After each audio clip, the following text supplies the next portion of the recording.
Kaip ūkinis ir nieka daug nėra investuota, tikrai vaizd džiugin mane. Idealu. Gerą dieną, bičiuliai. Šiandien lankomės Žemaitijoje ir važiuojam pasižiūrėti ūkinio dominatoriaus. Sėkla yra iš 22 metų. Inokuliuota buvo su Plocher 2.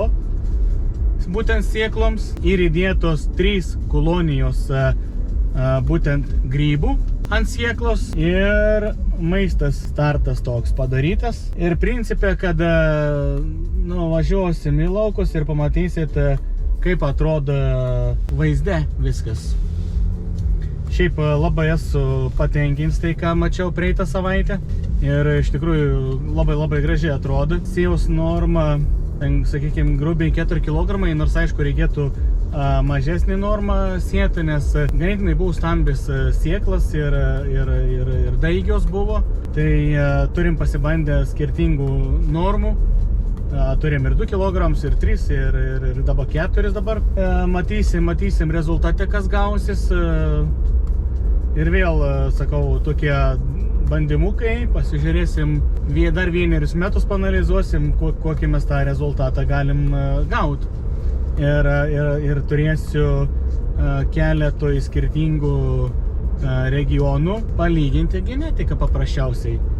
Ar visgi pabėgta genetika, ar nepabėg. Tai va, nes man dar neaišku. Tai va. Ir šiaip iš tikrųjų, jeigu taip žiūrint iš plačiosios pusės, tie visi eksperimentai, tie visi bandymai man savotiškai tobulėjims.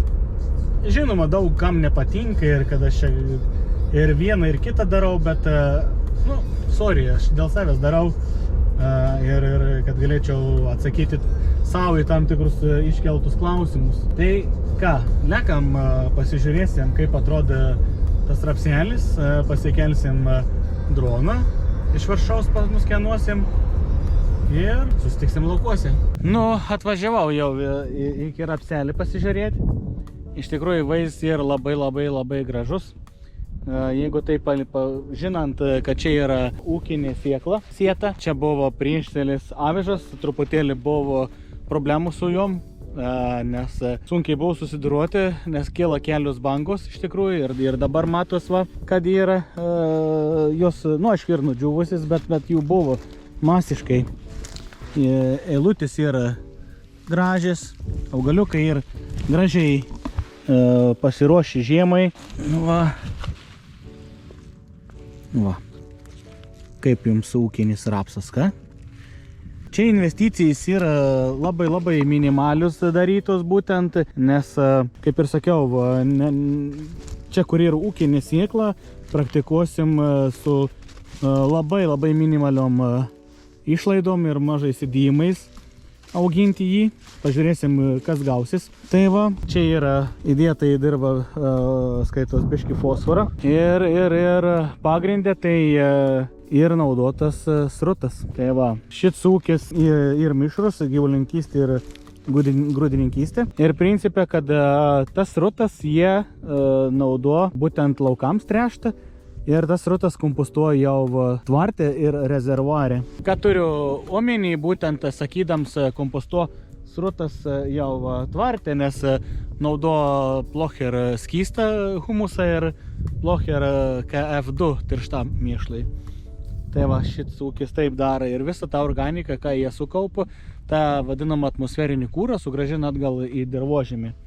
Tai va, tai jeigu taip paskaičiavus, išvežus 10 kubų srutų, mes panašiai turim, bet čia irgi pagal nuo pašarų priklauso ir visa kita. Aš sakysiu apytiksliai, nes kiek esam tyrimo darę, visur skiriasi. Tai yra huminių ir fulvinių medžiagų kiekis yra apie 80-86 kg, gali būti ir daugiau. Tai įsivaizduojat, kokie kiekiai yra huminių ir fulvinių medžiagų būtent jūsų srutose, jeigu jūs tas srutas susikompostuojat. Tai va, o jeigu, sakykime, tas srutas neteisingai anaerobinis išvežat į laukus, tai realiai kenkiat dirvožemiui, sakykime, kemšat kapiliarinį sistemas ir visą kitą ir neprarandat paprasčiausiai tą energiją, kurią galėtumėt panaudoti augalams vystytis. Tai ir va tokia situacija visur turi būti ta vadinama harmonija ir negalim daryti labai grubių klaidų, nes tos klaidas labai brangiai kainuoja mums. Tai čia yra du skirtingi laukai. Čia ir vienas lauks ir ten. Tai bandom pasivažiuoti ten, pasižiūrėsim, kaip ten atrodo. Šiaip iš tikrųjų vaizdas ir neblogs. Pabandysiu pasirauti augaliukų dar ir persipjausim, pasižiūrėsim, kaip atrodo. Tai va, tai atvarėm kitą laukelį. Čia vaizdas yra ženkliai geresnis. Ir toj pusėje turim Excite šitoj pusėje. O čia yra ūkinis. Nu ir ką manot? Neblogai atrodo, ne? Parašykite savo nuomonę. Jo, aišku, nei vieno neskatinu būtent šitą daryti ir visą kitą, bet kodėl nepabandžius ir nepanagrinėjus, kas bus, jeigu bus. Kodėl nepabandyti? Nu, man, pažiūrėjau, įdomu ir susitarėm ir padarom ir viskas. Tai va, tai galim truputėlį pačiupinėti. Nu, matot, kaip gražiai įtrauktų šaknis. Viskas priklauso nuo sėjos. Va. Šaknis nėra didelį, aišku, nutrūko šitas dalis, bet principai iš tikrųjų ganėtinai gerai atrodo. Nu, kaip žinant, kaip ūkinis šeirai plus vėlesnis sėja, ne ankstyva. Nu, gražiai. Nu, kokie augalai. O ko jiems trūksta? Aišku, čia neįs ištraukti, nes šaknis nutrūks. Ai, nenutrūk. Nu. Ir ką galit pasakyti? Man tai, pažiūrėjau, gražiai išsivystęs augalas. Ir kur jūs matot būtent problemą sėjant tas ūkinės sieklas. Tai va, sakau, dar kartą pabrėšiu, čia yra eksperimentiniai, būtent šitie visi dalykai tokie daromi, ne vieno neskatinu paimti ir čia sėt, bet šiai dienai nematau jokių problemų su to rapsu. Pasižiūrėsim, ir plius, sakau, čia yra labai minimalis išlaidas. Kaip ir minėjau, čia visi laukai yra būtent naudoti su, sakykime, kompostuotom srutom laistyti ir prieš tai buvo kukurūzai, paskiau kviečiai. Va, visi puikiai išsivystė. Rapsiukai, nu niek netrūksta. Gaila, kad net ir peilį dabar pasiėmęs persipjauti, bet galėsiu pridėti nuotraukų, kai parvažiuosiu į namus ir perpjausiu, pasižiūrėti. Bet šiaip vaizdu labai gražiai atrodo. Ir sakau, čia labai minimalis išlaidas čia. Tai va, žinoma, sakau, labai didelį startą davė tai, kad čia yra srutų privežta ir priešsėlis labai geras. Nes, sakau, buvo ir kukurūzai, buvo ir kviečiai, ir dabar rapsai. Sijomaina ganėtinai gera ir tai rapsai todėl taip ir gerai ir atrodo. Tai va, truputėlį parodysiu, kas dar bus. Šičia irgi ir pasėti kviečiai vėlyvą sėja būtent po kukurūzų. Va. Ir ką, ir puikiai ir sudygė. Ir nematau problemų. Čia irgi esmė ir tame, kad jie turi jau, sakykime, po 2 lapelius. Čia biškį sušuoki. Va, šaknis, koks gilis. Va. Po 2 lapelius turi. Realiai 100%, kad per žiemos, pavasarį ankstesnis starts jiems čia bus reikalingas padaryti. Nu ir viskas. Ir auginsim. Tai va, nu va. Išsirikiavom rapselį. Rapselis yra va toks. Neturi peilį.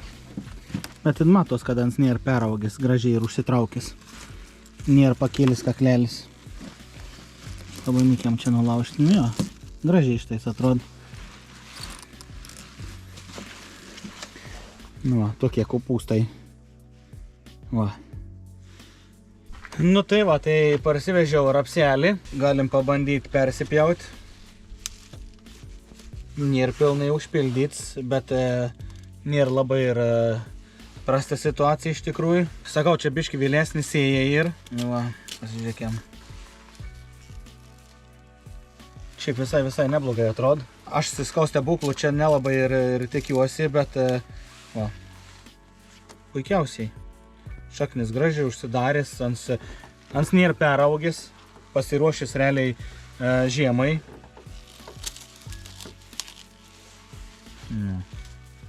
Puikiai.